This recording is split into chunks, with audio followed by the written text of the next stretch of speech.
지난 화요일이 처서였었죠. 모기가 입이 비틀어져서 더 이상 물 수 없다. 그런데 그 이후에 밭에 갔는데 아직도 모기가 아주 사납게 물더라고요.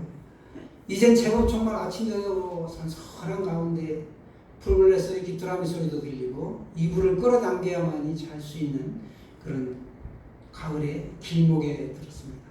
이 가을의 길목에서 우리의 2022년도의 삶 가운데, 인생 가운데도 풍성한 결실이 있기를 원합니다. 중국 요리 중에 최고 요리에 속하는 모기 눈알 수프가 있습니다. 서태후가 아주 즐겨 먹었다고 전해집니다. 한 접시에 2만 개 이상의 모기 눈알이 들어가는데 이걸 사람을 풀어서 일일이 모기 눈알을 빼내기에는 역부족이죠. 코로나19의 매개체로 요즘 미움을 받고 있는 이 박쥐에게서 모기 눈알을 얻습니다. 박쥐는 하루에 5,000마리 이 정도의 모기를 잡아먹는데 모기 눈알이 키틴질로 아주 두껍게 둘러싸여 있어서 소화가 안 되고 그대로 배출이 됩니다. 이렇게 이제 동굴 바닥에 배설된 이 박쥐 똥을 모아다가 채로 걸러서 요리 재료로 사용하게 됩니다. 먹어보지는 못했지만 이러한 박쥐의 서식지가 파괴되면 모기 등 유해곤충이 넘쳐나게 되고 또 다른 환경 재앙을 불러오게 될 것입니다.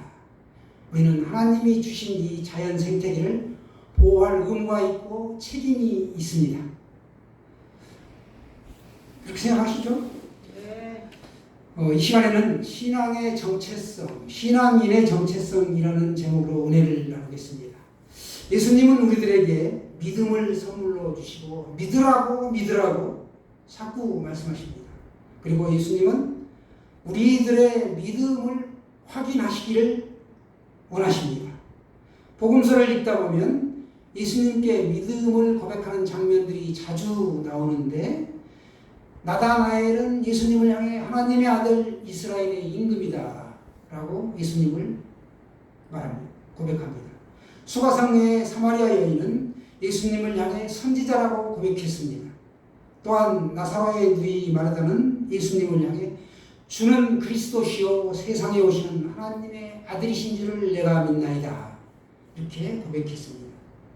또 의심 많던 도마는 예수님을 향해 나의 주님이시요 나의 하나님이시니이다 이렇게 말하였습니다. 특별히 요한복음을 쓴 이 목적이 있는데 예수님을 믿게 하려는 것이다 라고 말씀하고 있습니다. 20장 31절에 보시면 오직 이것을 기록하면 너희로 예수님께서 하나님의 아들 그리스도이심을 믿게 하려 함이요 라고 기록하고 있습니다. 우리가 이런 일련의 고백의 과정과 내용을 보면서 우리의 믿음이 더욱더 성장한다는 사실입니다. 예수님이 이제 하루는 빌립보 가이사라는 지역에 다다랐습니다. 가이사가 로마 황제를 가이사라고 하죠. 영어로는 케이사르라고 하는데 가이사라 황제에게 바쳐진 도시 빌립보다 그런 뜻을 가지고 있습니다. 거기서 이제 제자들과 대화하시던 중에 자신을 향한 제자들의 믿음이 과연 어떠한가 알고 싶으셨던 것입니다. 예수님은 자신의 존재를 제자들에게 직접 내가 이러이러한 사람이다 라고 주실 수도 있었지만 제자들이 스스로 예수님이 어떠한 분이신가를 깨달아 알기를 원하셨습니다. 그래서 예수님은 제자들에게 질문을 하시죠. 사람들이 인자를 누구라고 하느냐? 이에 제자들이 대답합니다. 더러는 세례 요한, 더러는 엘리야. 어떠는 이는 에레미야나 선지자 중에 하나라 하나이다. 그러니까 세례 요한이라고도 하고 엘리야라고도 하고 엘리야는 엘리야 나라와 민족을 위해서 기도했던 선지자죠. 어떤 이는 에레미야 눈물의 선지자 이 에레미야라고도 하죠. 이렇게 한다라고 전한 것입니다. 제자들이 이 떠도는 소문을 예수님께 전했습니다. 소문을 전달하기는 쉽죠. 소문에 대한 책임이 없기 때문에 그렇습니다. 그러나 예수님은 소문을 듣고자 함이 목적이 아니었습니다. 준비 단계를 거쳐 제자들의 믿음이 무엇인지 알기 원하셨습니다. 그 당시에는 황제를 자신들의 주로 키리오스로 고백하는 시대였습니다. 그래서 예수님이 다시 질문을 하시죠. 사람들은 그렇게 말하는데, 자, 좋다. 그러면 너희는 나를 누구라고 하느냐? 이렇게 물으신 것입니다. 제자들의 믿음이 무엇인가를 물은 것입니다.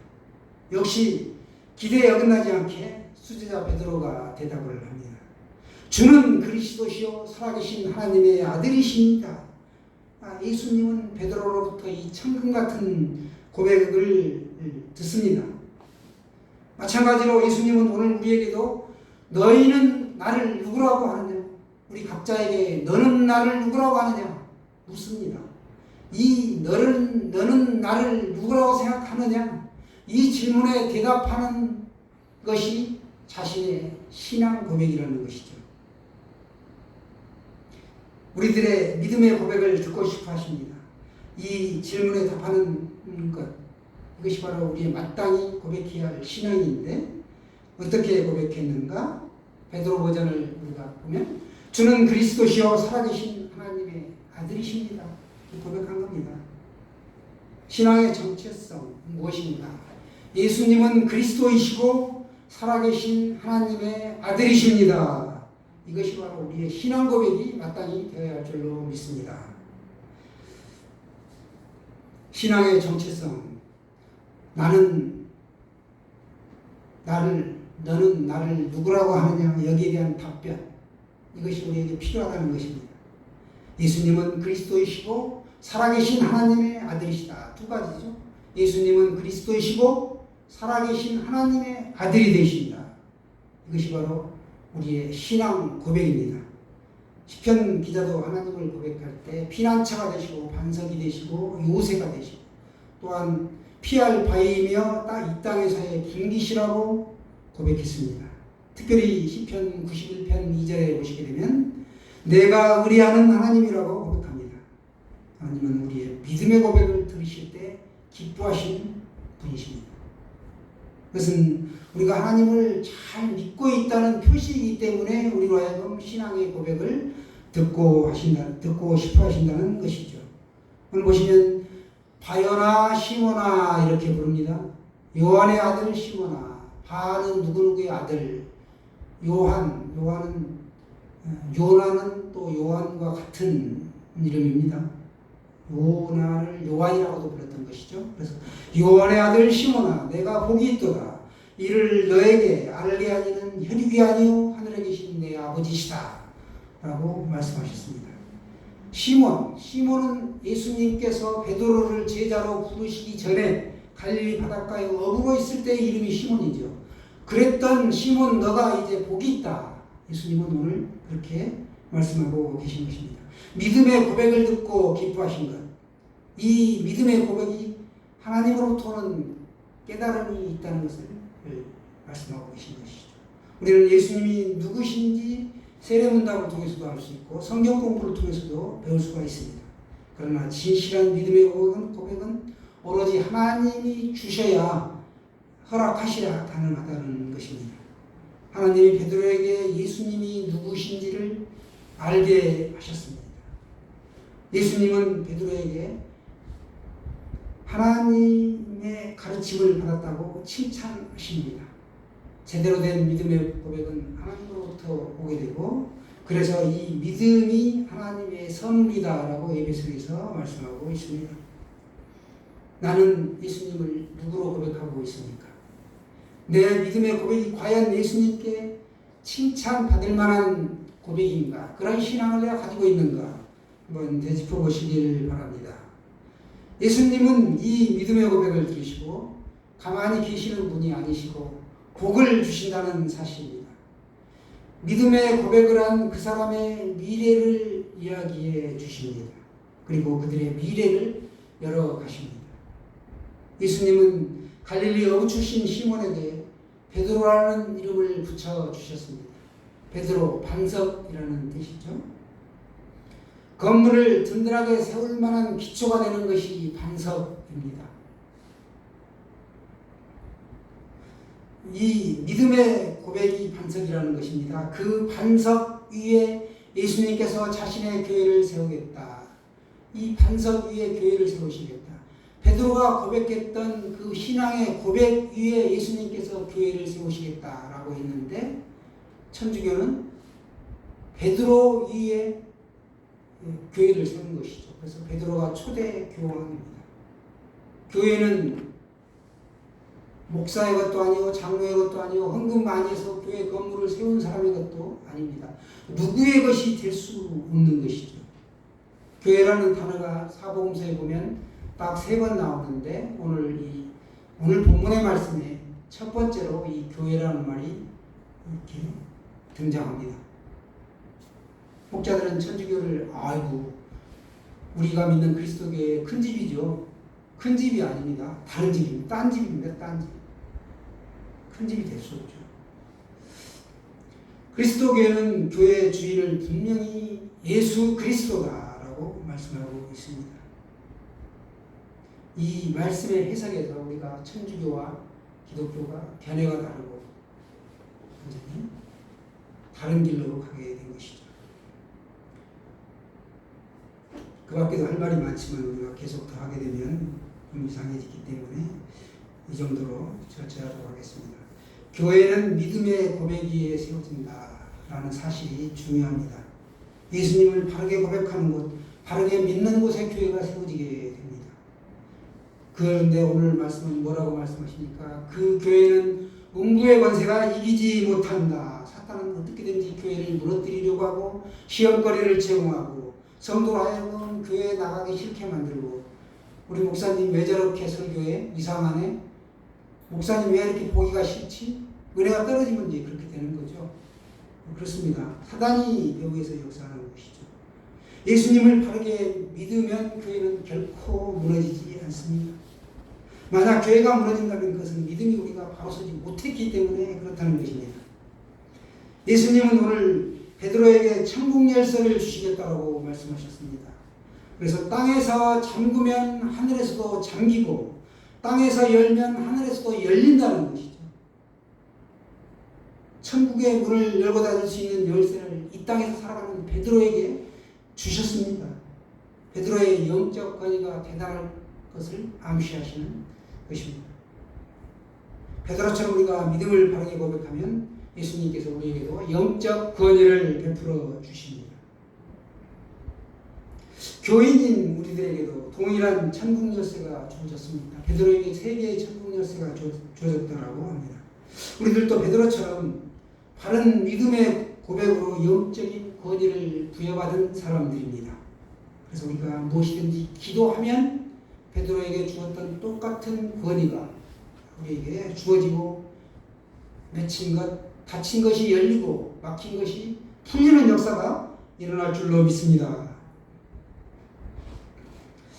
예수님의 꿈을 담은 교회, 예수 그린 교회를 설립해서 우리가 만 6년이 지나고 이렇게 7년을 향하여 가고 있는데 이 예수 그린 교회를 저와 여러분이 함께 세워나가는 미래의 사역이 펼쳐지기를 소원합니다.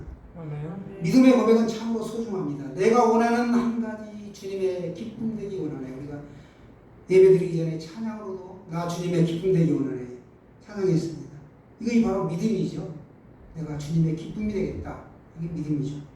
예수님은 나의 선한 목자가 되십니다. 예수님은 또 참 좋은 친구요 나의 길이 되시고 나의 생명이 되시는 분. 그런 예수님을 우리가 섬기고 주님으로 모실 수 있다는 것이 얼마나 큰 영광입니까? 예수님은 제자들에게 자신이 그리스도이심을 아무에게도 말하지 말라라고 말씀하고 계십니다. 제자들이 섣불리 경거망동할까 봐 그런 측면이 강합니다. 때가 되면 예수님 자신이 직접 사람들에게 말씀하시고 자신을 드러낼 것이기 때문에 제자들에게 절제하라, 자제하라고 말씀하신 것입니다. 우리는 예수님을 정확히 알아야 되고 예수님과 관계가 아주 똑바로 설정되어 있어야 합니다. 우리는 믿음의 고백이 점점 더 성숙한 믿음으로 나가야 하는 것이죠. 내가 지금 무엇을 조금 안다고 해요. 어떻게 바른 어떤 현상이 바로바로 일어나는 것이 아니라는 것입니다. 하나님께서 우리를 이끄실 때까지 우리가 잠잠히 기다릴 필요가 또 있습니다. 교회에 하게 되면 우리가 가르치는 모임이다. 한자를 풀었으면 가르치는 모임이죠. 헬라어로는 에클레시아라고 하는데 세상에서 구별에 불러낸 사람들의 무리들의 모임, 즉 성도가 교회인데 교회의 건물은 우리가 예배당이라고 하죠. 교회당이라고도 하고요. 다시 말해 교회의 건물이 아닌 성도가 교회다라는 것입니다. 하나님은 건물의 크기를 보시지 아니하시고 또 숫자에 많고 적음도 보지 않으십니다. 어느 곳에든지 두세 사람이 모여 기도하는 곳에는 예배 드리면 그곳에는 하나님이 내가 함께 하시겠다라고 하셨습니다. 구약시대에 보면 하나님은 성전 안에 계셨죠. 지금도 교회당을 성전이라고 할 수 있지만 예수님께서 이 땅에 그리스도로 오신 후부터는 성전이 하나님이 거하시는 성도들, 그것이 바로 곧 성전이라는 것입니다. 그러니까 우리가 곧 성전입니다. 교회의 머리는 예수님이시고 교회의 몸은 성도들인데 믿는 성도들의 마음속에 성령이 내주하심으로 성도가 성전이 되고 교회가 됩니다. 곧 내 몸이 성전이라는 것이죠. 2000년 전부터 성도들은 교회를 지어가고 있습니다. 교회는 아직 완성되지 않았고 주님 다시 오실 때까지 지어져 가는 것입니다. 그리스도의 몸을 세우기 위해 성도들에게 귀한 직분을 주시고 일을 맡기셨습니다. 하나님은 몸된 교회를 세워나가는 이 일을 그 어떤 일보다도 중요하게 여기십니다. 작은 교회라 할지라도 우리가 하찮게 여기면 안 되는 것이죠. 믿음의 눈으로 보아야 합니다. 그곳에는 예수님이 계시고 예수님을 섬기는 귀한 직분자들이 있고 성도들이 있다는 것입니다. 대개 사람들은 사람이 몰리고 그 교회의 프로그램이 좋고 건물이 번듯하고 목사님의 말씀이 좋을 때 좋은 교회로 생각하는 경향이 아주 강합니다. 그러나 좋은 교회란 예수님이 하시는 3대 사역을 행하는 것이 좋은 교회입니다. 마태복음 4장 23절의 말씀인데요. 한번 보겠습니다.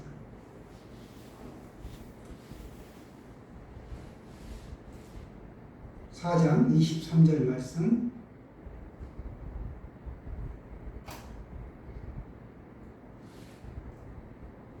시작. 예수께서 온 갈릴리에 두루 다니사, 같이 읽습니다. 그들의 해당에서 가르치시며 천국 복음을 전파하시며 백성 중에 모든 병과 모든 악한 것을 고치시니. 가르치고 전파하고 고쳤다. 동사가 3개가 나오죠. 이게 중요합니다. 가르치고 고치고 전파하는 것. 이 3대 사역인데요. 이게 우리 교회도 마땅히 있어야 된다. 예수 그린 교회도 가르치고 고치며 전파하는 것. 가르치고 전파하며 고치는 교회. 이게 필요합니다. 교회는 예수님의 핏값으로 사셨다라고 말씀하십니다. 그렇게 교회의 주인은 하나님이시고 예수님이시고 성령님이십니다. 하나님이 주인이시기 때문에 교회는 주님 다시 오실 때까지 결코 없어지지 않습니다. 아니, 없어질 수가 없습니다. 교회의 역량은 크게 5가지죠. 예배, 전도, 교제, 교육, 봉사. 우리가 예배 드린 이후에 식사교제를 나누는 것, 교제죠. 기쁨이 있고 즐거움이 있습니다. 이 일에 충성하는 성도들에게 하나님은 반드시 상급을 베풀어 주실 것입니다. 그러면 여러분, 오늘 바른 신앙 고백을 우리가 살펴보았습니다. 너는 나를 누구라 하느냐. 예수님이 우리에게 묻습니다. 너는 나를 누구라 하느냐. 이때 우리가 어떻게 고백해야 됩니까? 예수님은 그리스도시요 살아계신 하나님의 아들이십니다. 이 귀한 고백이 있어야 합니다. 이런 분명한 신앙인으로 정체성을 가지고 살아갈 때 하나님께서는 기뻐하시고 그 순종하는 믿음을 보시고 우리를 복주신다는 것입니다. 저와 여러분이 그런 신앙의 고백으로 신앙인의 정체성을 분명히 하고 승리하며 사시기를 주님의 이름으로 축원합니다.